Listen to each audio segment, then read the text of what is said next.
Good afternoon, everyone. Thanks for joining us for the October LegFi webinar. My name is Amanda, and today Blakely and I are going to cover how to be successful during officer transition season. Our agenda for today is who is OmegaFi, how to update your chapter roster, how to update user permissions, setting up billing, and setting up a treasury account. As always, we welcome questions along the way, so please feel free to ask and we will answer them at the end. So let's get started.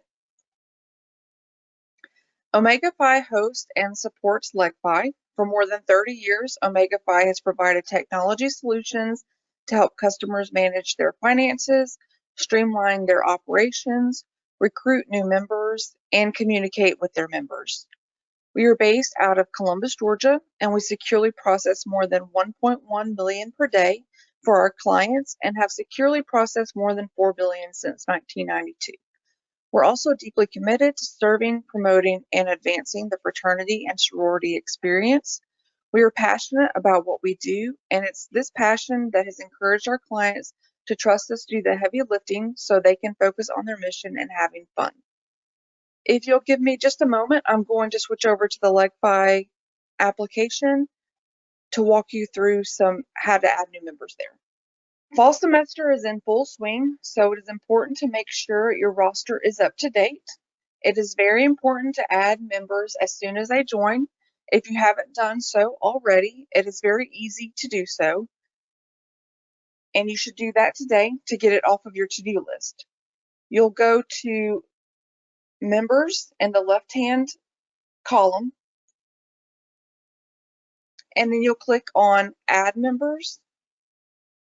From here, you can use the CSV sample file to import multiple members, or you can add members one at a time by clicking on the single member and inputting all of their information.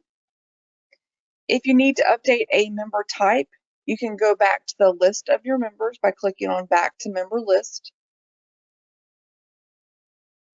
You'll click on the square next to their name, then click on Actions, and then Edit. And from there, you can update their member type. So if they have graduated and you need to update them to alumnus, you can do that here. And once you do that, you need to email LegFi support at legfi.com so they can be archived. This is an important step. If those members are not marked as alumni and archived, your chapter will get charged for them. They must be archived so your chapter does not get charged.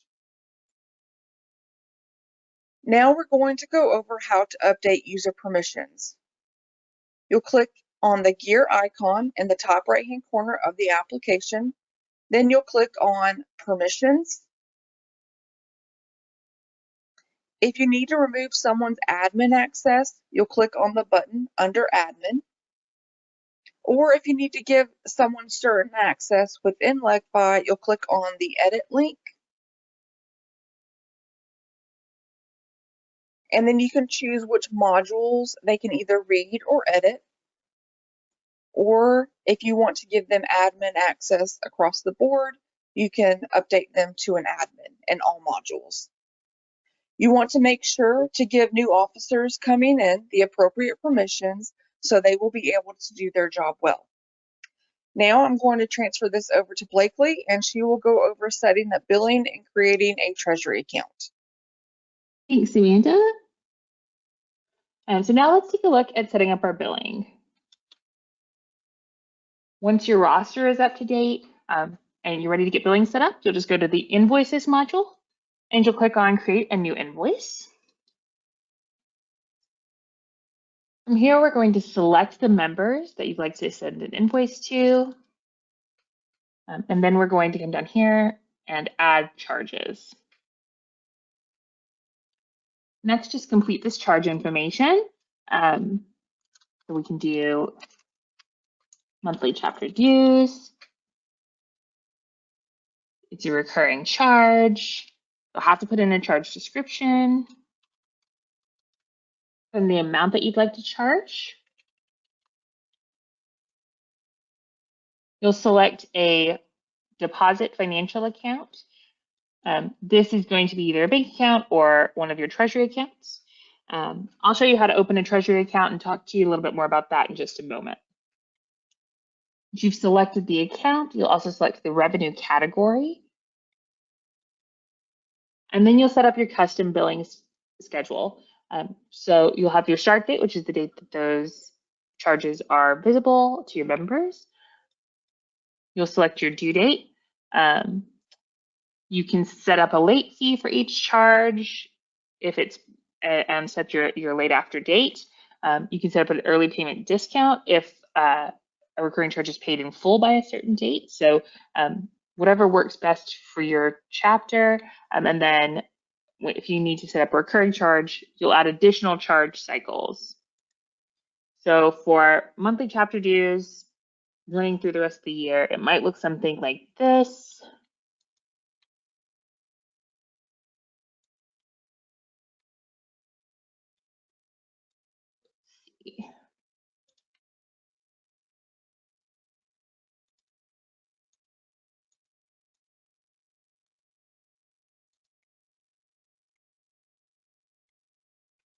All right, and then for each one, you can set up a late fee.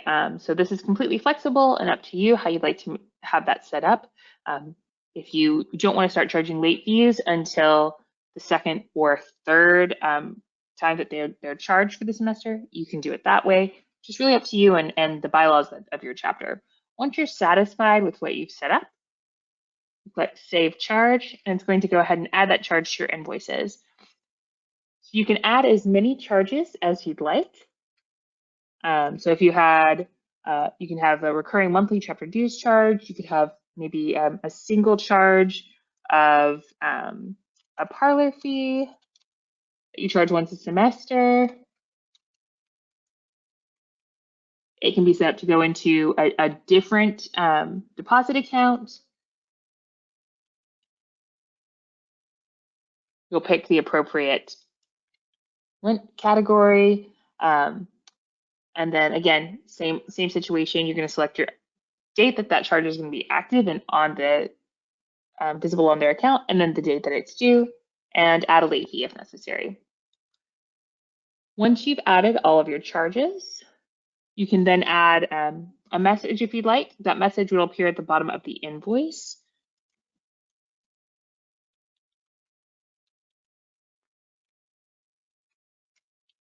And once you've added in your message, if you click Show Preview, you'll be able to see exactly what it's going to look like for your members once they get that invoice.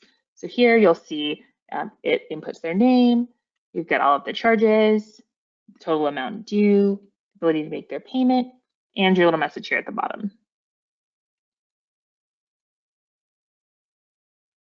Once you're happy with your invoice, you'll just click Send Invoices to make those available to your members.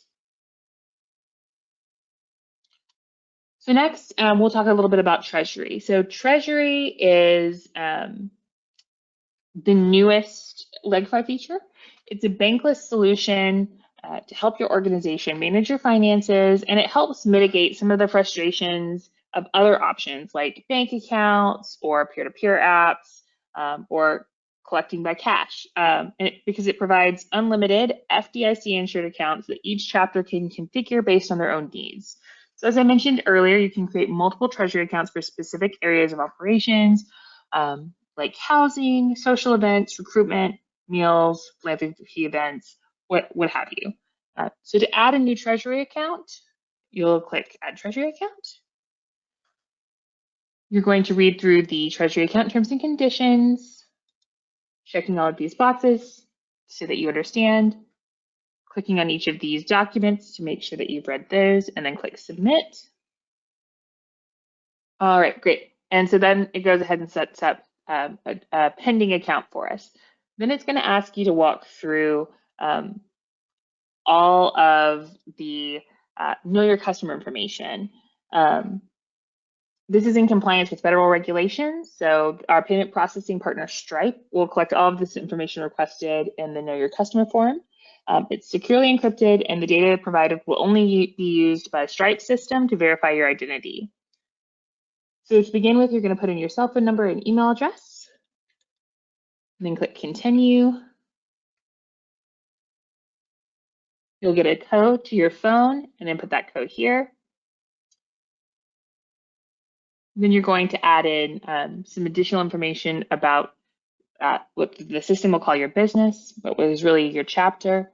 So you'll put in your contact information and a product description, just letting Stripe know what it is that you do. So in this case, you'll give them your business phone number, and then again, a product description, then click continue. And once you've entered that, it's going to get you to verify that you represent this business. So here is where you're going to provide your name, your contact and identifying information, organization information, etc., to complete that form. If the system is unable to automatically verify your identity from the information provided, they may ask for some additional identification, such as a driver's license, to finish the process. Once you've completed this form in full, it's going to take you back to the Treasury accounts, and you'll see your new Treasury account here in the Treasury account section. Do you note that if you don't see that pending account verified right away, it can take just a few moments for the identity verification process to go through. Once you've set up your accounts, you can transfer funds between accounts and also between external bank accounts. Click on Fund Transfer, Add Transfer, and then you'll choose which account you're transferring money from, which account you're transferring money to, input the amount that you'd like to transfer, add any notes for that transfer, and then select the date of that transfer. Once you've reviewed and submitted the transfer, it's going to show in a pending section until that ACH transfer is processed. And again, that can take a day or two to process based on your bank's regulations. Under the process section up here, you'll be able to see any processed transfers, but you have a full record of those fund transfers. Now we're going to take a look at Treasury cards. So first, let's take a look at how to create a Treasury card for your account. So we're going to go to the ellipses under Actions for the account for which you'd like to create a card. So in this case, we'll create one here and select Treasury cards. You're going to add cardholder. And from here, we're just going to choose a member. Then you'll choose your card type. You'll select either physical or virtual card. So a physical card will be shipped to the user within 5 to 10 days of the enrollment date, while a virtual card can quickly be created for time-sensitive purchases through your phone. So a virtual card could be added to your Apple Pay or your Google Pay wallet and is immediately available for those types of purchases through websites or through in-app purchases. Next, you're going to set your spending limit. If you click on the little link that says daily, this is going to let you set a spending limit and then tell you what intervals that limit applies to. So you can have a $500 a day spending limit. You could have that be a weekly spending limit, monthly, yearly, or all time, depending on the needs of each card holder. This feature does allow administrators to set appropriate limits on officer spending, and it ensures that officers adhere to their budget. So again, this is going to look a little bit different for every officer that you give the card to, and it gives you a little bit of a check or balance to make sure that they're not overspending outside of their budget. So once we've set up the spending limits, we'll click Next. You'll review and then submit the card holder. And once the card holder is submitted, they're going to show here. Their status will be pending cardholder data, so they are going to then need to complete identity verification in order to get this card.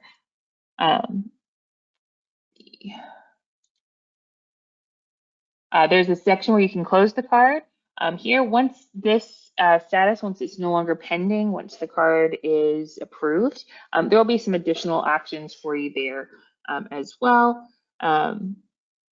You'll be able to suspend the card or freeze the card as needed, so that it's no longer able to be used. That way, if a card is lost, you don't have to worry about fully canceling that card until you know for sure that it, is unable to be found. Users will get a notification that the card is unavailable if the card is in their digital wallet. So again, suspending a card is just temporary. You can come back to the action section and click activate to reactivate the card. Again, you can close the card. So once your officer graduates, when that card is no longer needed, they'll just close that card out for them. Closed cards cannot be reactivated. You'll also be able to report your card as lost, stolen, or damaged through this system as well, and indicate if you need to receive a new physical card. And then under the View Transactions section, this will be a link once that card is active to view any transactions processed through that card. Reach out to us at LegFi support@legfi.com. And we thank you so much for joining us today and look forward to seeing you in the future. Have a great day.